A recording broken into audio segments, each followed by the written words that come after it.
Abra suas Bíblias no Evangelho de João, no capítulo número 18, no verso de número 28. Nós vamos ler a palavra do Senhor, do verso 28 do capítulo 18 até o verso de número 40. Abram por gentileza.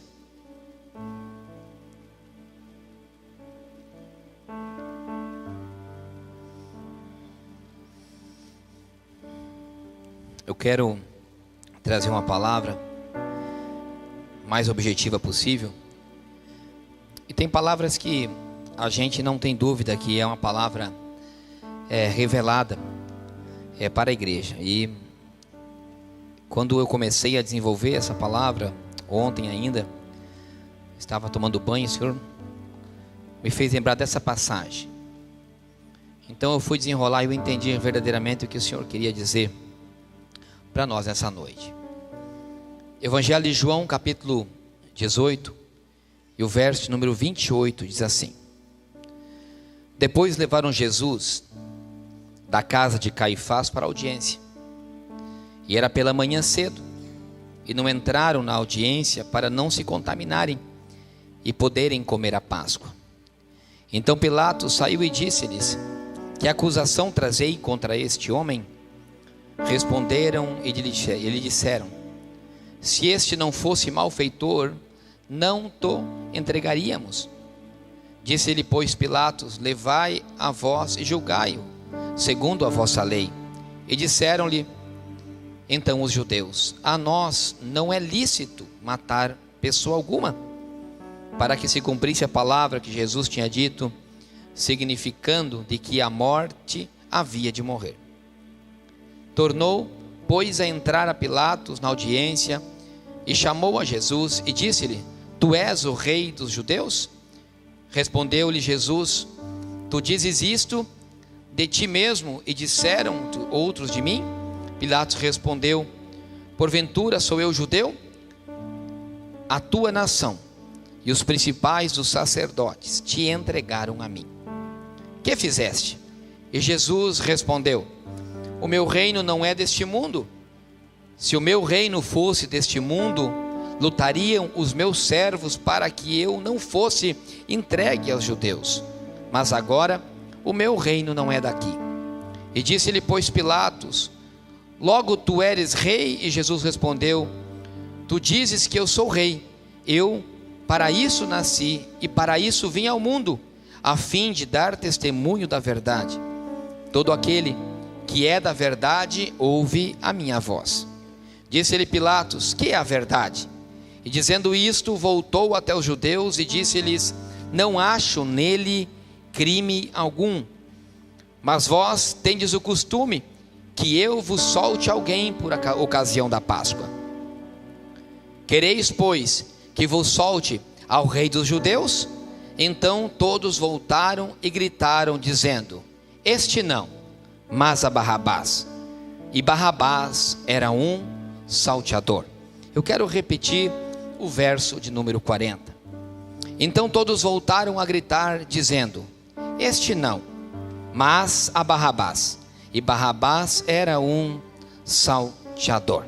Amém? O povo de Deus, a família, o povo de Deus que habitava naquela terra, era uma família que já tinha tido um contato com o Senhor. Eles conheciam a Deus de ouvir falar. Eles sabiam das promessas que Deus tinha feito para o seu povo. Já se faziam 400 anos que o Senhor não se manifestava em terra.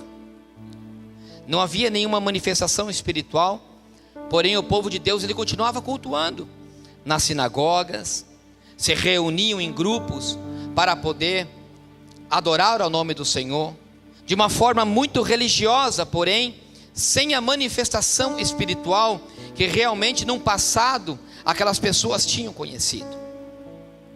Então de repente aparece Jesus se manifestando como o enviado de Deus, o Filho de Deus. O Senhor ele aparece no momento de muita dificuldade política em que o povo judeu passava. O povo judeu estava de uma certa forma aprisionado baixo a um jugo do governo romano. O governo romano tinha tomado praticamente todo mundo naquela época, então conhecido. E eles tinham que, tudo da forma que eles se moviam, eles deveriam render conta aos romanos. Todas as leis, tudo que eles, da maneira em que eles atuavam, eles deveriam respeitar as suas leis, mas também respeitar a lei política que os romanos tinham imposto sobre aquele povo naquele momento.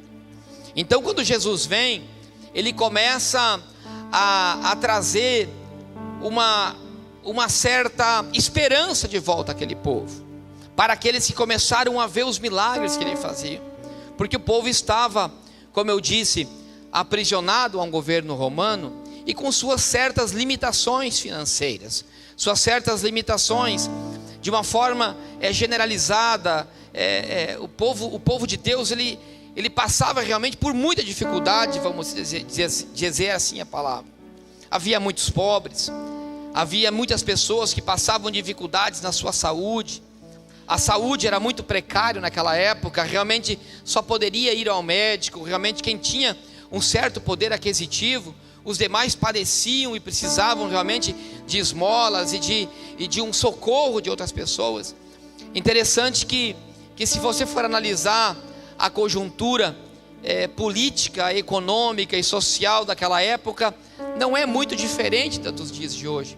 Realmente há uma certa semelhança da maneira em que nós somos obrigados a respeitar as leis políticas, os governantes, a maneira em que a saúde pública ela realmente é tratada, a quantidade de miséria que existe, sem contar a maneira religiosa que de uma certa forma hoje nós vivemos muito mais de uma maneira religiosa do que verdadeiramente de uma maneira espiritual, verdadeira, vendo milagres acontecerem, realmente a manifestação espiritual como realmente deveria ser, através mesmo do que Jesus já morreu, ressuscitou, o seu espírito ele está, se move, só que de uma certa forma já não se vê milagres como se via, de uma certa forma nós não vemos o povo acreditando em Deus, mas sim cultuando de uma forma muito religiosa. Já não é aquela busca intensiva para se buscar uma transformação espiritual, para ter mais intimidade com o Espírito Santo. Parece que o povo realmente está estagnado. É uma realidade que nós vivemos. E naquele momento aparece Jesus, aparece naquele cenário, e quando Jesus vem, ele começa a trazer uma esperança, e as pessoas começam a ver em Jesus realmente Deus se manifestando, porque aonde ele passava, a palavra que ele trazia era uma palavra que confrontava, era uma palavra que ia de confronto ao que, a maneira em que eles viviam. O Senhor ele pedia mais santificação, o Senhor pedia mais presença de Deus no meio do seu povo, e quando ele chegava realmente ele trazia paz para aquela população, e não só ele trazia paz, mas como ele também trazia milagres, porque aonde ele ia ele não podia ver alguém que clamava o seu nome, assim como o cego de Jericó, em que ele clamava pelo filho de Davi e ali ele curava, assim como ele apareceu e deu aquele paralítico que os seus amigos levaram até ele, ele fez aquele paralítico voltar a andar, ressuscitou crianças em que pai desesperado, independente de sua religião e da sua posição social, ele fez ressuscitar. Então quando as pessoas começaram a ver e a estar próximo de Jesus, não somente ouvir falar de Jesus, mas ter aquele contato com Jesus, a sua vida começou a trazer uma certa esperança, e Jesus realmente ele foi reconhecido. Vocês conhecem tanto quanto eu a história e quem foi Jesus, e chegou um momento em que tantas pessoas haviam que lhe seguiam, e que realmente as pessoas começaram a reconhecê-lo por verdadeiramente quem ele realmente era, e a qual o nome que ele tinha sido profeticamente dado, que ele era o Messias, ele era o Filho de Deus, ele era o próprio Deus vivo. As pessoas começaram a reconhecer a Jesus como a sua esperança, o seu rei, aquela pessoa que realmente iria transformar a sua vida, não somente transformar o seu interior espiritual, porque eles viram a manifestação de Deus depois de 400 anos, era como se fosse que realmente era não, e era assim realmente, que você imagine que nós estamos aqui hoje e nós temos uma profecia, assim como o pastor Walter disse que ele vai voltar a buscar a sua igreja. Nós temos essa profecia, nós acreditamos nessa palavra. Essa palavra, ela está escrita no livro. Nós acreditamos fiamente, como ela é realmente verdadeira, que Jesus irá voltar à sua igreja. Então nós temos essa esperança. Eles tinham a esperança e uma palavra profética de que o Messias, ele iria verdadeiramente vir, e muitos acreditavam que ele era verdadeiramente Messias, e que ele iria vir e libertar aquele povo e trazer de volta a presença de Deus e a manifestação de Deus dentro do povo que tinha sido escolhido. Tanto é que quando Jesus, na sua última semana de vida, ele entra em Jerusalém, ele é ovacionado, ele é reconhecido como rei. As pessoas tiravam as suas túnicas, colocavam no caminho em que ele passava, arrancavam ramas de palmeiras e de oliveiras e colocavam como um tapete, e ele entrava e era recebido na sua cidade, na cidade de Jerusalém, na cidade sagrada para o povo judeu. E eu imagino as pessoas, não é só, eu imagino a cena de ele entrando em Jerusalém e as pessoas dizerem aquela passagem que é tão conhecida, dizendo: Hosana, Hosana, bendito seja o nome do Senhor, o Filho de Deus, aquele que entrava.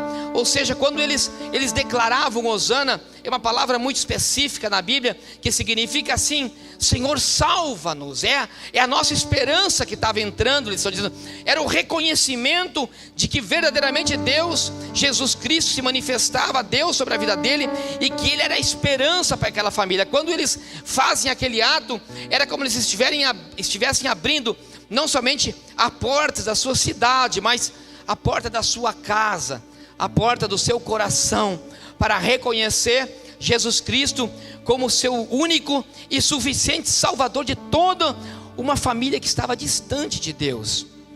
Era isso que verdadeiramente a palavra diz, e era o que realmente era. Então Jesus, ele é recebido, ovacionado, reconhecido. E eu fico imaginando Jesus entrando e dizendo assim, eu imagino o pastor Carlos Alexandre e a sua família na beira da estrada. Ele passa e olha o pastor Carlos Alexandre e fala assim: Alexandre e Marcela, me reconhecendo como seu rei. Eu imagino mais à frente o Fábio, a Tati.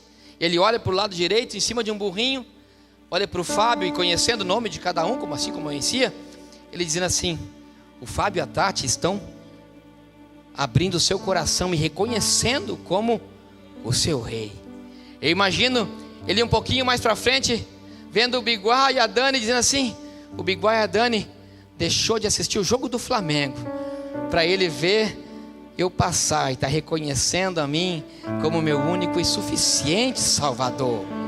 Aleluia, aleluia. E eu consigo ele um pouquinho mais para frente, e ele pegando e vê o irmão João Gale do outro lado e diz assim: ele deixou de trabalhar hoje para vir no culto, somente para jogar sua túnica para passar por mim, e me reconhece como seu único e suficiente Salvador. E eu imagino ele passando todo um por um e reconhecendo o rosto de cada um, Demivaldo, e aquelas pessoas abrindo as portas, ele dizendo: realmente essas pessoas estão entendendo quem eu sou, estão realmente entendendo o que eu significo e a importância do que isso é, que eu sou a profecia que algum dia eles aclamaram e hoje estão recebendo a mim como seu único e suficiente Salvador. Que coisa linda, irmãos. Eu imagino a alegria no rosto de Jesus, olhando para um lado, olhando para o outro, e reconhecendo o rosto de cada um, e dizendo: eu estou escrevendo o nome desse no livro da vida, eu estou escrevendo o nome daquele no livro, é João, é Maria, é Marta, é Cláudio, é Flávia, e eu começo aquela lista de cima e embaixo, e eu fico imaginando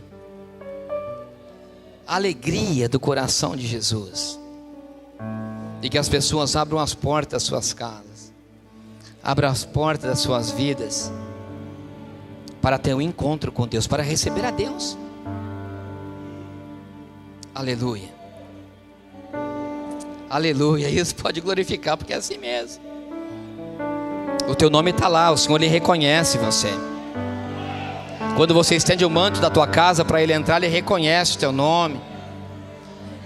Quando você quebra um galho de palmeira para dizer assim: é uma oferta que eu tenho para te dar, Senhor, passa por cima, eu quero que o Senhor entre na minha vida realmente. Tremendo. Mas a inveja dos sacerdotes, dos religiosos, dos principais, dos príncipes, dos anciões do povo judeu, não aceitavam muito aquela mudança tão repentina do que eles cultuavam. Aqueles homens, eles entregam a Jesus sem culpa, inventam uma história, uma mentira, dizendo que ele era um blasfêmio, dizendo que ele era um herege, o entregam nas mãos de Pilatos, que era o homem que era o responsável por o julgar, era o responsável romano, aquele juiz que estava lá naquele momento, deposto naquele tribunal para julgar a causa de um homem.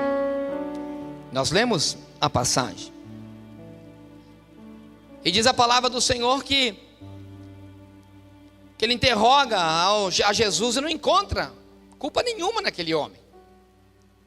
Então eles chegam para aqueles a qual eles estavam julgando, e diz que nisso as pessoas começaram a se reunir para saber quem é que estaria sendo julgado.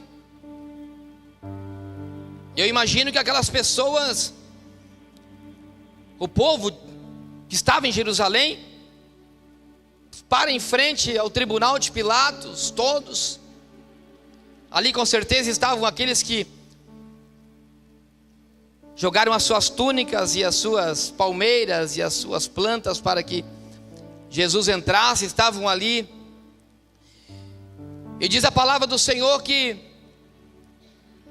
os sacerdotes, os principais que estavam ali, eles começaram a incitar, eles começaram a persuadir as pessoas que estavam ali, para dizer que aquele homem, ele era culpado, ele não era inocente.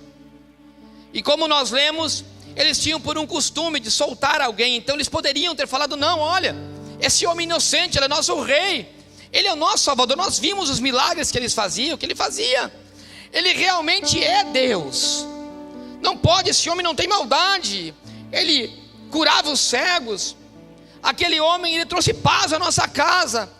Mas diz a palavra do Senhor que aquele povo começou a se agitar, aquele povo começou a não aceitar mais aquilo ali de uma forma tão rápida. Um pequeno laço de alguns dias, aqueles que colocaram as suas túnicas para ele entrar na sua casa, que colocaram as suas túnicas para dizer Hosana, que era o Salvador que estava entrando, eles falaram: não solte a Barrabás, não solte aquele homem, solte a Barrabás.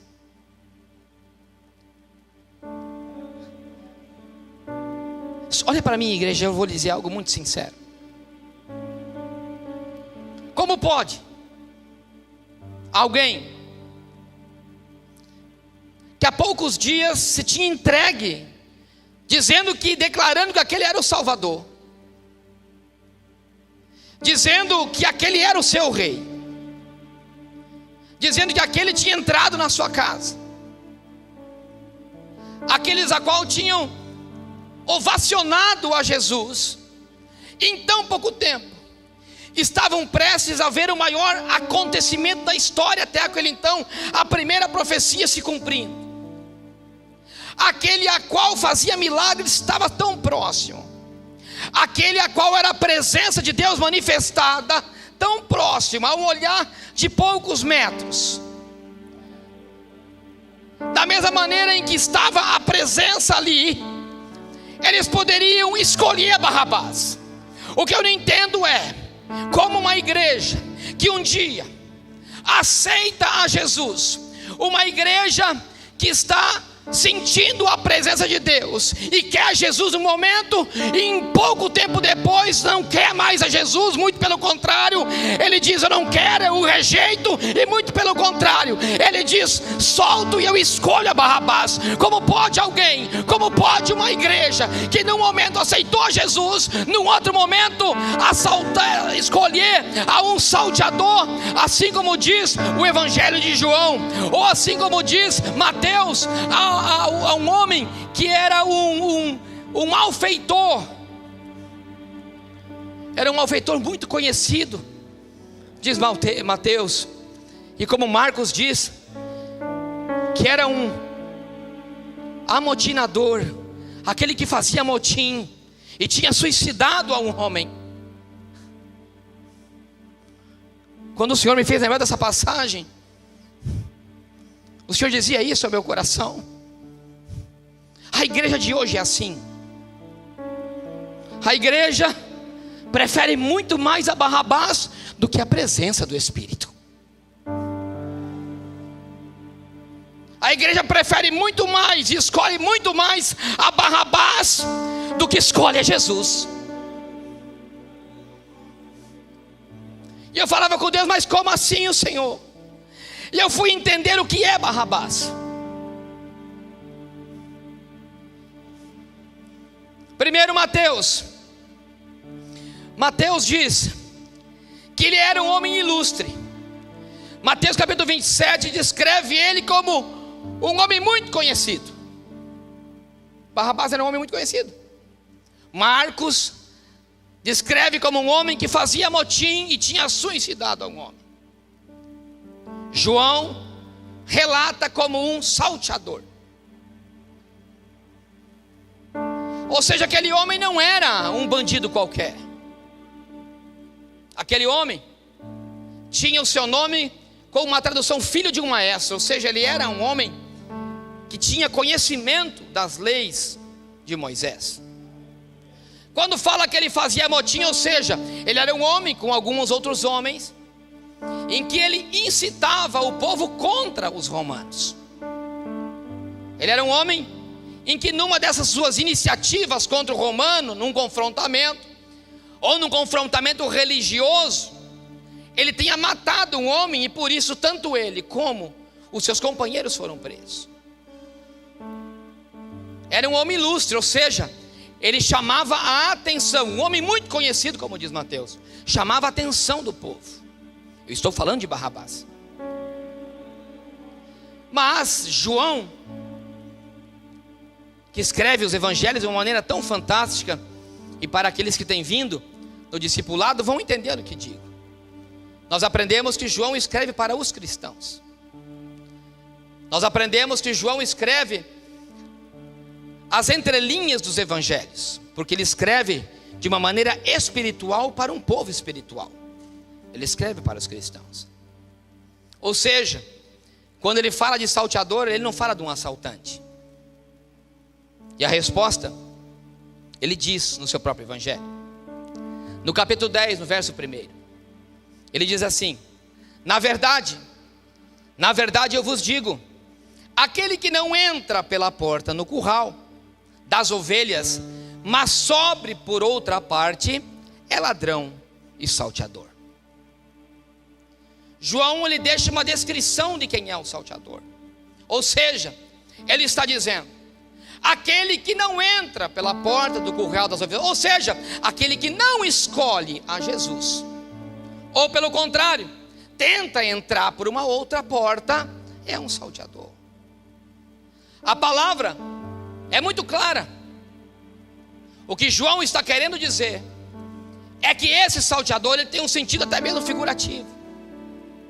Esse salteador, ele é uma revelação da escolha do povo por ter escolhido Barrabás. Ou seja, o que o Senhor está querendo dizer, e aí nós vemos em que os sacerdotes que estavam incitando, os sacerdotes que estavam persuadindo aquele povo a escolher o salteador, assim como está escrito nos evangelhos, está querendo dizer a palavra incitar. Assim como descreve Marcos, é muito profunda e muito específica.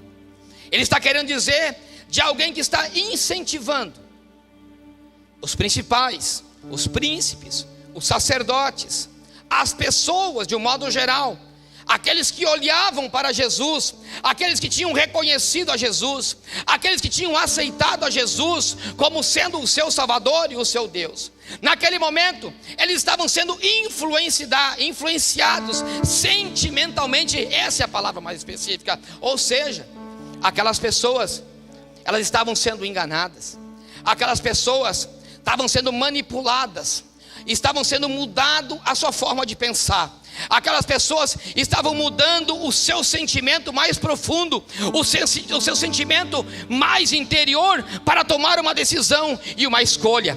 Eu quero dizer uma palavra para a igreja nessa noite.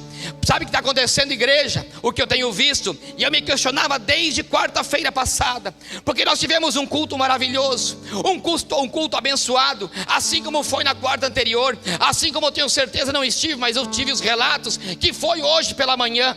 A igreja tem passado por um momento de uma presença de Deus fantástica. Nas quartas-feiras, nós oramos aqui pela manhã, as pessoas que oram comigo sabem, a presença de Deus que se manifesta. Nas terça-feiras à tarde, tem acontecido cultos maravilhosos com a presença de Deus. Na quarta-feira de intimidade tem sido tremendo. As pessoas que vêm sabem o que lhe digo. Olha o que eu quero dizer para você. E eu falava para o Senhor na quarta-feira passada, quando saí desse culto, envergonhado por essa igreja. E como pastor, eu posso lhe dizer isso, porque eu convoquei por todas as redes sociais, para que você venha, para que você participe, para que você oferte numa igreja que estava sendo construída uma obra missionária lá em Santa Fé. Eu fiquei envergonhado, porque tinha gente da Argentina, tinha gente do Paraguai, tinha gente do Morumbi, e dessa sede existia poucas pessoas aqui dentro dessa igreja. Sabe o que eu quero te dizer, igreja? Que você tem escolhido a Barrabás muito mais do que Jesus. A maior esperança está a poucos metros de você. A presença de Deus está se manifestando, só que você tem escolhido a Barrabás muito mais do que a Jesus. Você tem aceitado a Jesus, você tem aberto as portas da sua casa para Ele entrar, você tem declarado que Ele é o Senhor da tua cidade. Só que quando a presença se manifesta, você está longe. Quando a presença se manifesta, você não está cerca dele. Sabe por quê? Porque a influência do mundo exterior. Sabe o que Barrabás significa? Barrabás significa a influência que o mundo exterior, a escolha que as pessoas têm feito. Sabe por quê? Assim como diz Mateus, Mateus diz, é muito claro, que era uma pessoa a qual enchia os olhos, era uma pessoa que estava motinando contra os romanos, era uma pessoa que estava no corpo a porco. Sabe o que quer dizer? Barrabás, meu irmão, significa a força do mundo. Barrabás significa o que o mundo tem imposto como barreira para as pessoas chegarem a Jesus. Diz a palavra do Senhor que Barrabás era um homem ilustre, tinha admiração do povo, era aquilo que atraía os olhos das pessoas. Eu quero dizer algo, igreja: onde é que teus olhos têm sido atraídos, que tem tirado o foco de Jesus? Eu imagino Jesus no centro e Pilatos dizendo: não, esse homem é inocente, esse homem é o Salvador, eu reconheço esse homem como Deus. A sua mulher dizendo: esse homem tem aparecido na minha vida em sonhos todos os dias. E o que está acontecendo? E a igreja, aquele que aceitou, aquele que viu o milagre, aquele que reconheceu, simplesmente diz: não, nós não queremos esse Jesus, nós queremos a Barrabás. Solte a Barrabás e prenda a Jesus.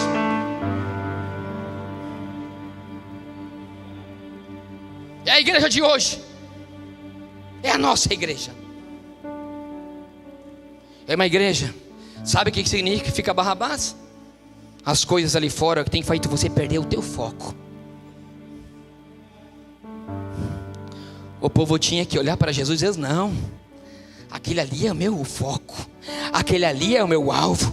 Poderia vir alguém atrás, um sacerdote, algum movimento religioso, um principal dizendo não, incentivando: não, solta Barrabás, dizendo: não, o meu foco é Jesus, eu não quero Barrabás. Mateus capítulo 16 a 20 conta isso.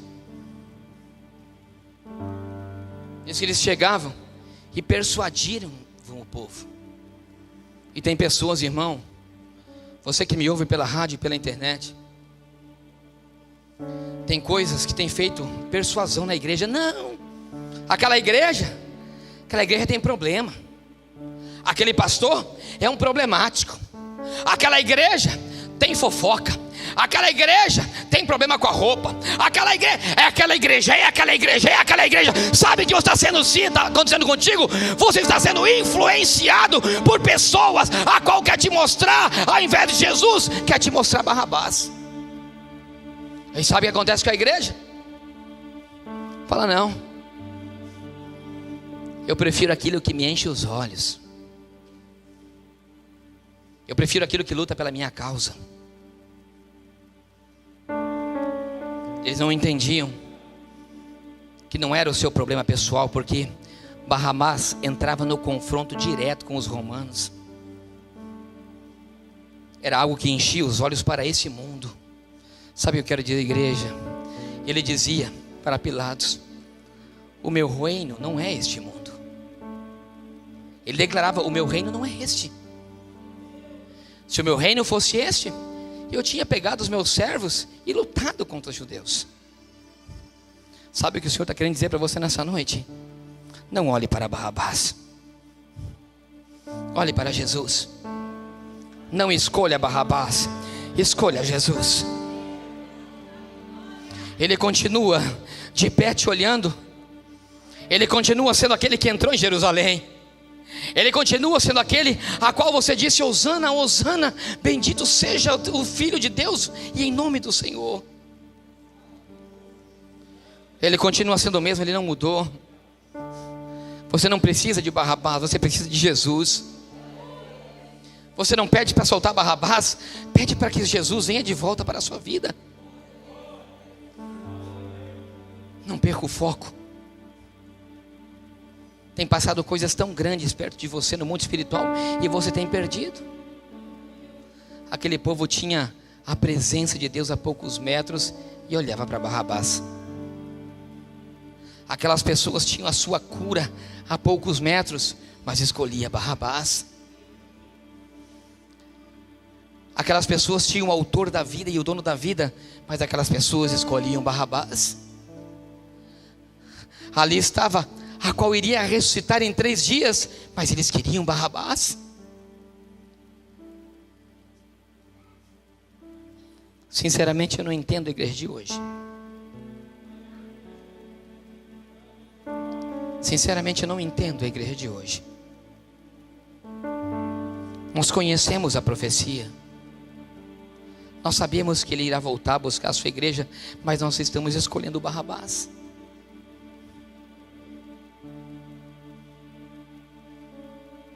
Nós estamos olhando muito mais para Barrabás do que para Jesus.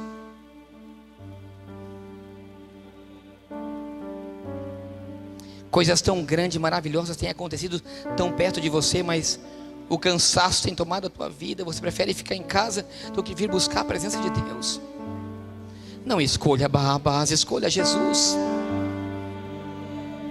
Não deixe que o sacerdote te influencie. Quando fala sacerdote, não deixe que a influência religiosa te influencie. Você abriu a porta para Jesus entrar. Você fez uma entrada triunfal na sua vida um dia para Jesus. Não volte para trás, não vá para outro caminho. Hoje é dia de Santa Ceia. É dia de nós acreditarmos de que Ele voltará. Assim como eu disse, o pastor Walter, Ele voltará a buscar a sua igreja.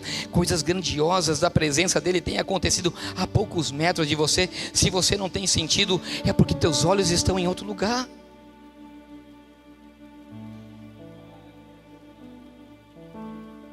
Olha o que diz Mateus, é muito forte, irmãos. Mateus diz: ele era um homem muito conhecido. Aí uma outra tradução, que era um homem ilustre, em que as pessoas olhavam.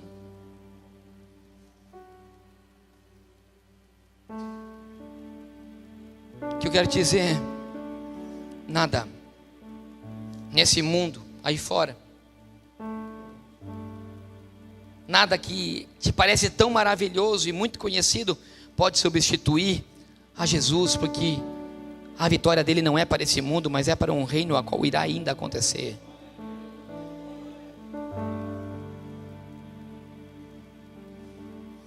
Minha palavra é muito clara.